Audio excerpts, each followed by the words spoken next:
بآواز بلند درود شریف پڑھی عبادت کی نیت سے۔ اللہم صلی علی محمد وعلی آل محمد کما صلیت علی ابراہیم وعلی آل ابراہیم انک حمید مجید۔ اللہم بارک علی محمد وعلی آل محمد کما بارکت علی ابراہیم وعلی آل ابراہیم انک حمید مجید۔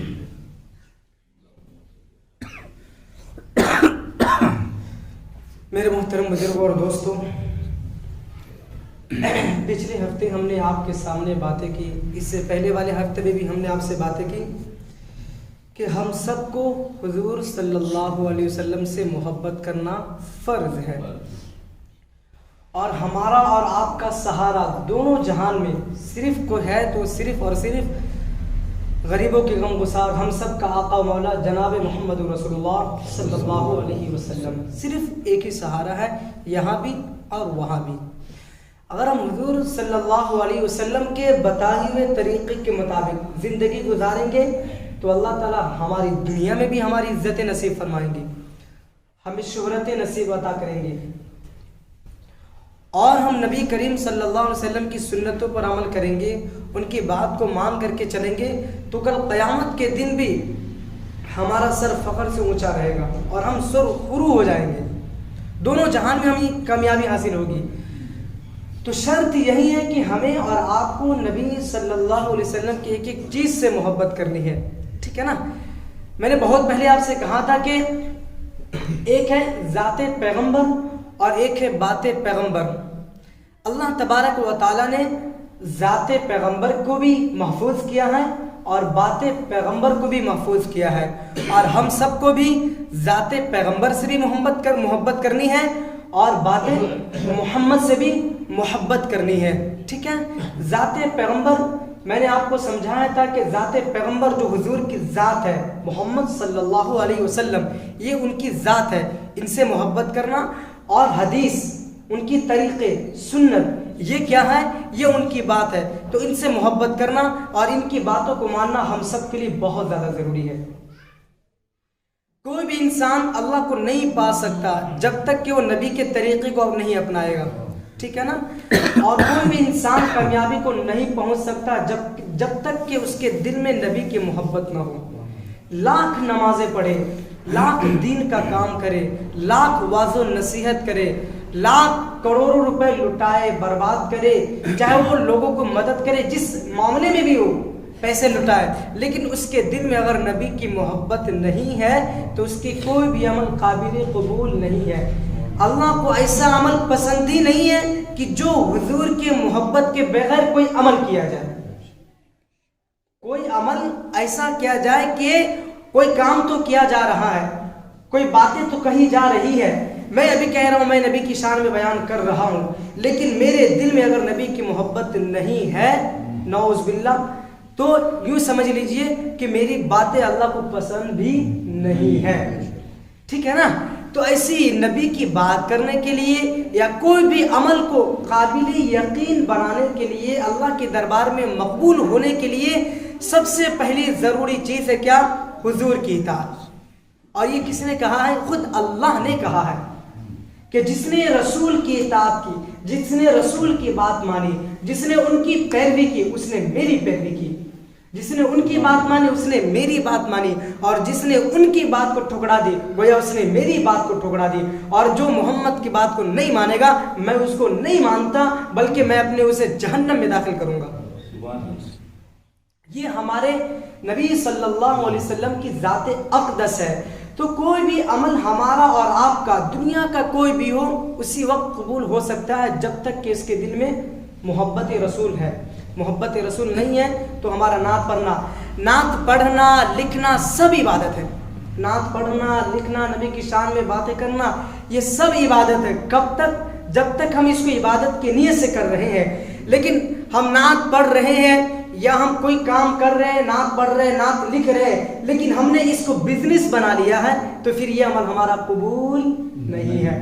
نعت لکھنا اور پڑھنا عبادت ہے، تب اس کو بزنس بنانا غلط بات ہے۔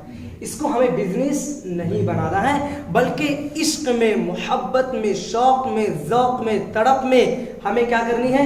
نبی کی شان میں نعتیں گنگنانی ہے، نعتیں پڑھنی ہے، نعتیں لکھنی ہے، تو انشاءاللہ چھوٹا سا چھوٹا عمل بھی ہمارا قبول ہو جائے گا۔ لیکن ہم نے بڑی بڑی باتیں تو لکھ دی ہیں، لیکن محبت میں نہیں، بلکہ واہ واہ حاصل کرنے کے لیے لوگ مجھے بلائیں گے پروگرام میں اچھا پڑھتا ہوں، اچھا لکھتا ہوں، اگر یہ سامنے ہے تو پھر آپ کا عمل یہ قبول نہیں ہے، اور یہ لکھی ہوئی یا پڑھی ہوئی چیز آپ کو کل قیامت کے دن یہ کام نہیں آئیں گے، یہ آپ کو شفاعت نہیں کریں گے۔ تو میں آپ کو سمجھانے یہ چاہ رہا ہوں کہ نبی ذات پیغمبر سے بھی محبت کرنی ہے، باتیں پیغمبر سے بھی محبت کرنی ہے، اور آگے ایک چیز اور ایڈ کر لیجئے کہ جس سے ان کی نسبت ہو گئی ہے، چاہے وہ جس چیز جو بھی چیز ہو ہمیں ان سب کی عزت کرنی ہے، چاہے وہ ازواج مطہرات ہو، چاہے وہ اہل بیت ہو، چاہے وہ صحابہ کرام ہو۔ تو حضور کی نسبت جس سے بھی ہو گئی ہے، جڑ گئی ہے، ان سب کی بھی عزت کرنا، ان سب کی بھی باتیں ماننا ہم سب کے لیے ضروری ہے۔ کیوں؟ نسبت سے شے عظیم ہو جاتی ہے، نسبت سے شے عظیم ہو جاتی ہے۔ یہ ایک پتھر ہے نا، یہ پتھر آپ کے گھر میں بھی ہوں گے، یا نیچے جو یہ قالین ہے نا، اس سے مہنگی مہنگی قالین آپ کے گھر میں بھی موجود ہوں گے۔ ہماری مسجد میں جو فرشیں لگی ہوئی ہے نا، اس سے کہیں مہنگے فرش آپ کے گھر میں بھی ہوں گے۔ یوں میں اس سے آگے چلوں معذرت کے ساتھ تو اس سے کہیں زیادہ پیسے کی چیزیں آپ کے باتھ روم میں بھی لگے ہوں گے، ٹائلس، ٹھیک ہے نا۔ اگر یہاں یہ خالی زمین بھی ہے، مسجد یہ خالی زمین بھی ہے، پھر بھی آپ یہاں پہ جوتا پہن کر کے نہیں آ سکتے ہیں۔ کیوں؟ یہ مسجد ہو گیا ہے، یہ نسبت اس کی جڑ گئی کس کے ساتھ؟ مساجد کے ساتھ۔ تو یہ چیزیں کیا ہو گئی ہے؟ عظیم ہو گیا ہے۔ یہ پتھر کو ہم کہیں نہیں پھینک سکتے، کیوں؟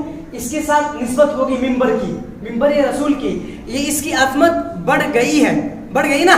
اگرچہ اس سے کہیں زیادہ پیسے والی چیز ہمارے گھر کے باتھ روم میں لگا ہوا ہو، لیکن ہم وہاں چپل پہن کر کے جا سکتے ہیں۔ لیکن اگر معمولی پتھر چیز بھی مسجد میں آ گیا ہے نا، یا معمولی سے معمولی چیز بھی قرآن کی جو غلاف ہوتی ہے، اس پہ جو قرآن سے پہلے ہم کپڑا چپکا دیتے ہیں، اگرچہ کیسے بھی کپڑا، معمولی ہی کپڑا کیوں نہیں ہے، ہمیں اس کو بھی چومنا ہے، اور اس کو بھی چھونا ہے تو وضو کے ساتھ ہی چھونا ہے۔ اگرچہ اس سے مہنگے کروڑوں کپڑے آپ کے گھر میں موجود ہو، لیکن جب جو کپڑا قرآن کے ساتھ ٹچ ہے ہم اس کو چھوئیں گے تو وضو کے ساتھ، کیوں؟ اس کی نسبت ہوگی کس کے ساتھ؟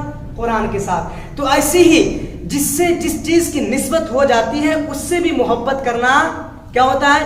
ضروری ہوتا ہے۔ تو ایسی نبی صلی اللہ علیہ وسلم کی محبت اور ان کی نسبت کس کے ساتھ ہو گئی ہے؟ صحابہ کرام کے ساتھ ہے، ازواج مطہرات کے ساتھ ہے، اہل بیت کے ساتھ ہے، ابو بکر کے ساتھ ہے، عمر کے ساتھ ہے، علی کے ساتھ ہے، عثمان کے ساتھ ہے، امیر معاویہ کے ساتھ ہے، سفیان کے ساتھ ہے، بلال کے ساتھ ہے، 1,24,000 صحابہ کرام کے ساتھ نسبت جڑ گئی ہے۔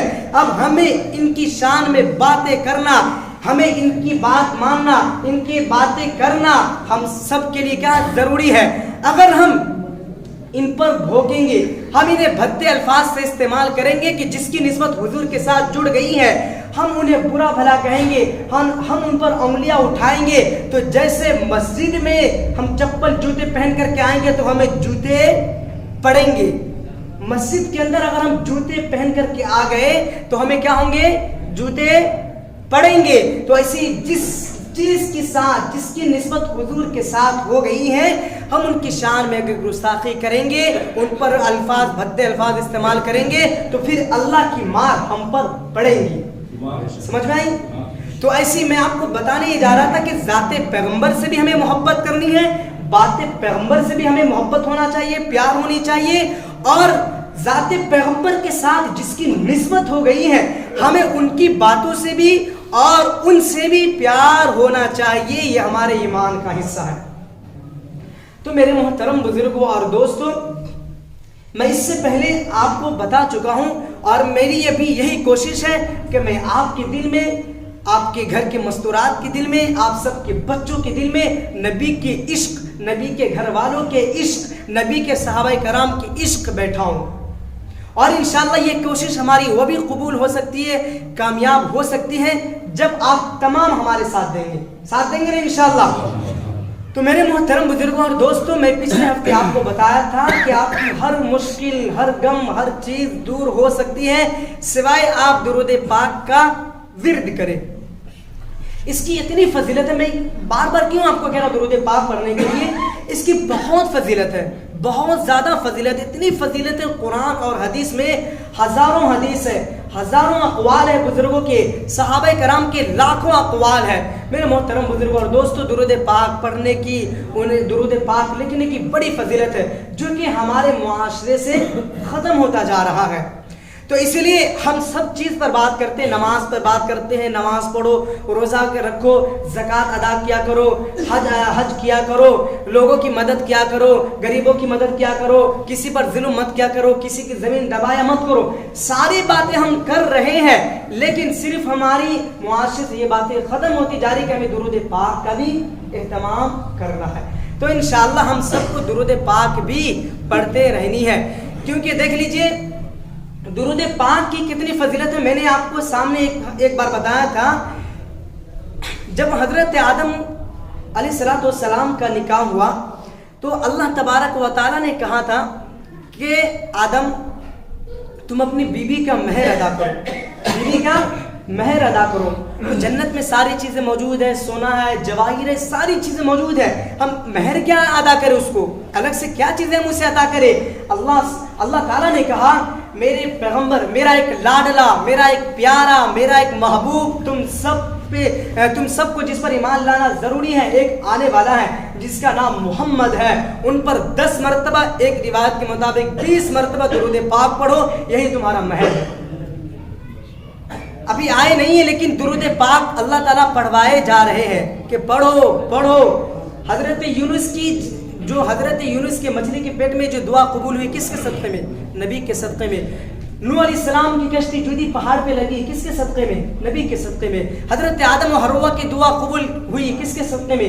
نبی کے صدقے میں۔ میں کیا آپ کو بتاؤں، جتنے بھی پیغمبر آتے گئے سب یہی باتیں ہمیں سمجھاتے گئے۔ میں آگے اور بھی چلتا ہوں، یہ تو رہی بات جنت کی نا، جنت کی۔ حضرت آدم نے جب غلطی کی، دنیا میں آ گئے، توبہ کیے، اور اس کے بعد آخری وقت ہوا حضرت آدم کا جانے کا، تو اپنے بیٹے کو بلائے، حضرت شیش کو بلائے۔ کس کو بلائے؟ حضرت شیش علیہ السلام کو بلایا اور ان سے کہا کہ میرے بیٹے، تمہیں کبھی بھی کسی چیز کی ضرورت پڑے تو اللہ سے محمد کا واسطہ دے کر مانگنا۔ ابھی دنیا میں آئے نہیں ہے، شروع زمانے کی بات ہے، جب آدم علیہ السلام دنیا سے جانے کا وقت آیا، اپنے بیٹے کو آخری وقت میں وصیت کر رہے کہ میرے بیٹے، دنیا میں تمہیں کسی بھی چیز کی یا کبھی بھی کسی بھی چیز کی ضرورت پڑے تو اللہ سے محمد کا واسطہ دے کر کے مانگنا۔ وہ بیٹے پوچھ لیتے ہیں کہ ابو جان یہ محمد کون ہے؟ تو حضرت آدم علیہ السلام کہتے ہیں بیٹے محمد ہی تو سب کچھ ہے، اگر محمد نہ ہوتا تو کچھ بھی نہ ہوتا، محمد کے صدقے میں ہی تو یہ ساری چیزیں بنائی گئی ہے، سجائی گئی ہے، اگر وہ نہ ہوتا تو ہم نہ ہوتے، تم نہ ہوتے، زمین نہ ہوتے، زمان نہ ہوتے، مکی نہ ہوتے، مکان نہ ہوتے، کچھ بھی نہ ہوتا، یہ ساری کی ساری چیزیں ان کے صدقے میں بنا کر کے اللہ نے بنائی ہے، سجائی گئی ہے، بنائی گئی ہے۔ میرے محترم بزرگوں اور دوستوں، جنت میں آدم علیہ السلام مہر ادا درود پاک پڑھ کے کیا، اپنے بیٹے کو وصیت کی، اور اس کے بعد اس پر ہزاروں، حضور کے آنے سے پہلے ہزاروں ایسے واقعات ہیں، کروڑوں ایسے واقعات ہیں کہ نبی صلی اللہ علیہ وسلم اور جتنے بھی انبیاء کرام آتے گئے اپنی امت کو یہ بتاتے گئے کہ ایک آنے والا، ایک پیغمبر آنے والا، ایک محبوب آنے والا، ایک اللہ کا لاڈلا آنے والا ہے، ان پر تمہیں ایمان لانا ہے۔ آگے سلسلہ در سلسلہ سب ایک دوسرے کو کہتے جا رہے ہیں۔ تو میرے محترم بزرگوں اور دوستوں، ہمیں اور آپ کو زیادہ سے زیادہ درود پاک پڑھنی چاہیے، اور خاص طور سے جمعہ کے دن ہمیں زیادہ سے زیادہ درود پاک پڑھنی چاہیے۔ حضرت علی رضی اللہ تعالیٰ عنہ فرماتے ہیں کہ اگر اللہ کے نبی صلی اللہ علیہ وسلم ہمیں تحلیل، یعنی اللہ کی تعریف بیان کرنا، استغفار پڑھنا، اس کی فضیلت اگر اللہ کے نبی ہمیں نہیں بتاتے تو میں 24 گھنٹہ صرف اور صرف درود پاک ہی پڑھتا رہتا، صرف درود پاک ہی پڑھتا رہتا۔ اور ہماری جو دعائیں ہم دعائیں کرتے ہیں، ہماری دعا اس وقت تک قبول نہیں ہوں گے۔ حضرت عمر کہتے ہیں، درود پاک پڑھیے۔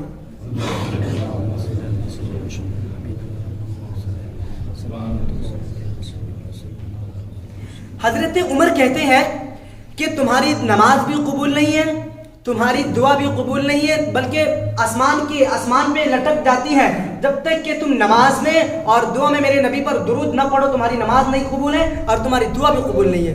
اللہ قبول ہی نہیں کرتا ہے، بلکہ یہ آسمان پہ اٹک جاتا ہے، لٹک جاتا ہے۔ لا یصعد فی السماء، یہ آسمان پہ نہیں پہنچتا ہے جب تک کہ نبی صلی اللہ علیہ وسلم پر درود پاک نہ پڑھا جائے، ٹھیک ہے نا۔ تو میرے محترم بزرگوں اور دوستو، درود پاک پڑھنے کی بہت فضیلت ہے۔ اور آخری بات، درود پاک جو ہمیں پڑھنی ہے نا، ہم وہ درود پاک پڑھے جو کہ عربک ہے۔ کون سی درود پاک ہے؟ جو نبی صلی اللہ علیہ وسلم نے جو درود پاک ہمیں سکھلائی ہے، وہ درود پاک پڑھیں گے تو اس کی فضیلت، اس کی کیفیت الگ ہی ہے، ٹھیک ہے نا۔ میں نے آپ کے سامنے پچھلے ہفتے کہا تھا ان اللہ و ملائکتہ یصلون علی النبی یا ایھا الذین آمنوا صلوا علیہ وسلموا تسلیما۔ یہ آیت جب نازل ہوئی تو صحابہ نے عرض کیا قالوا کیف نصلی، یا اے اللہ کے رسول میں آپ پر درود پاک کیسے پڑھوں؟ سلام تو پڑھتا ہوں، السلام علیک ایھا النبی، یہ تو ہمیں معلوم ہے کہ تحیات میں ہم سلام پڑھتے ہیں، آپ پر درود پاک کیسے پڑھے؟ تو اللہ کے نبی نے کہا اللہم صلی علی محمد وعلی آل محمد کما صلیت علی ابراہیم وعلی آل ابراہیم انک حمید مجید، اللہم بارک علی محمد وعلی آل محمد کما بارکت علی ابراہیم وعلی آل ابراہیم انک حمید مجید۔ تو جو درود پاک ہم نماز میں پڑھتے ہیں اور اس سے ہمیں پڑھنے کا حکم دیا گیا ہے، اگر ہم یہ درود پاک پڑھیں گے، اس کے علاوہ اور بھی درود پاک بزرگوں نے لکھے، صحابہ نے لکھے، ساری درود پاک ہے، سارے کی فضیلت ہے، یقیناً ہے، لیکن جو درود پاک خود حضور نے سکھلائی ہو، بتلائی ہو، اس کی برکت، اس کی رحمتیں کچھ الگ ہی ہوں گی، ٹھیک ہے نا۔ تو یہ درود پاک جو ہم نماز سے پڑھتے کس نے سکھلائی ہے، بتلائی ہے؟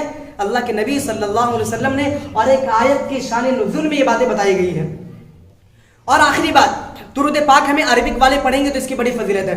آخری بات، درود پاک جب ہم پڑھیں گے نا تو یہ غفلت میں نہیں پڑھیں گے، جب مرضی آیا پڑھ لیا، نہیں، ایسا نہیں۔ جیسے نماز جب ہم غفلت میں پڑھیں گے تو قبول نہیں ہے، نماز میں ہمارا دھیان، ساری کی ساری چیزیں ہونی چاہیے، ٹھیک ہے نا۔ ہماری نماز خشوع اور خضوع والی ہونی چاہیے۔ ایسی درود پاک جب ہم پڑھیں نا تو خشوع اور خضوع اور محبت کے ساتھ ہونی چاہیے۔ ہم نماز میں پڑھتے ہیں، دوسری رکعت میں پڑھتے ہیں اتحیات کے بعد ہم درود پاک نہیں پڑھتے، ٹھیک ہے نا۔ اگر ہم درود پاک پڑھیں گے اللہم صلی علی محمد تو ہم پہ سجدہ سہو واجب ہو جائے گا آخر میں، کیونکہ ہمیں تحیات پڑھ کے دوسری رکعت پہ کھڑے ہو جانا ہے، کھڑے ہو جانے کا حکم ہے۔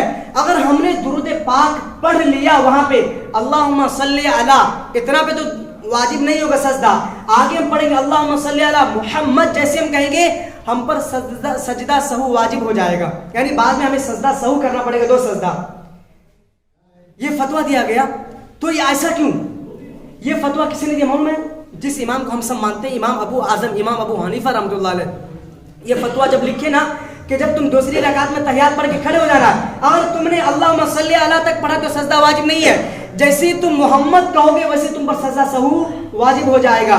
تو یہ واقعہ مشہور ہو گیا۔ تو اس کے بعد اللہ کے نبی صلی اللہ علیہ وسلم خواب میں آ کر کے اب امام ابو حنیفہ رحمۃ اللہ علیہ کے کہہ رہے ہیں کہ اے ابو حنیفہ، اے اعظم، تو نے میرے نام اللہم صلی علی جب کہا تو تو نے سجدہ سہو واجب کا اپنی کتابوں میں فتویٰ نہیں دیا، جب میرے نام جب پڑھے گا اللہم صلی علی محمد کو اگر کہہ دیا، محمد تک پڑھ لیا تو اس پر سجدہ سہو واجب ہو جائے گا، تو نے یہ فتویٰ دیا ہے۔ اس کے بعد امام ابو حنیفہ رحمۃ اللہ علیہ خواب کی بات ہے، رونے لگے اور بولے اے اللہ کے نبی صلی اللہ علیہ وسلم، آپ کی وہ ذات ہے، آپ کا وہ مقام ہے، آپ کے وہ رتبے ہیں، وہ عالی شان ہے کہ کوئی بندہ اگر غفلت کے عالم میں آپ کا نام لے گا تو اس پر سجدہ سہو واجب ہو جائے گا، اور آپ کا اتنا مقام ہے کہ آپ کو غفلت میں نام نہیں لینا ہے، آپ کو غفلت کے شکار نہیں ہونا ہے۔ تو کوئی بندہ اگر درود پاک دوسری رکعت میں تحیات پڑھنے کے بعد اگر درود پاک پڑھتا ہے تو وہ غفلت میں، اس کا دھیان نہیں ہے، تب نہ جا کر کے درود پاک پڑھا ہے۔ اگر اس کا دھیان ہوتا تو صرف تحیات پڑھ کے وہ کھڑا ہو جاتا۔ تو اس لیے کہا جو بندہ غفلت میں آپ پر درود پاک پڑھے گا، آپ کا نام لے گا، اس پر سجدہ سہو واجب ہوگا۔ یہ ہے مقام۔ تو ہمیں نماز پڑھنی ہے اور درود پاک میں پڑھنا ہے تو محبت میں، شوق میں، ذوق میں۔ میں نے آپ کو کہا نعت لکھنا اور پڑھنا عبادت ہے، تب اس کو بزنس بنانا غلط بات ہے. تو اگر ہم بزنس کی نیت سے پڑھ رہے ہیں, اگر ہم پڑھیں گے لکھیں گے تو لوگ ہمیں پیسے لوٹائیں گے, ہمیں کہیں گے کیا واہ واہ کیا پڑھتے ہو کیا لکھتے ہو. اگر یہ سوچ ہے تو ہماری یہ نعت پڑھنا لکھنا قبول نہیں ہے. آئندہ سے پڑھنا ہے تو انشاءاللہ محبت میں پڑھنا ہے, اور لکھنا بھی ہے تو محبت میں لکھنا ہے. اگر ہمارا لکھا ہوا کہیں بھی صلی اللہ علیہ وسلم موجود ہے اور تا قیامت اگر وہ موجود رہے گا تو اس کی وجہ سے ہمیں کل قیامت کے دن تک ثواب ملتا رہے گا. تو اسی لیے نام جب لکھا کرے تو پورا نام لکھا کرے محمد صلی اللہ علیہ وسلم, تاکہ آپ کو قیامت تک لکھنے کا ثواب ملتا رہے.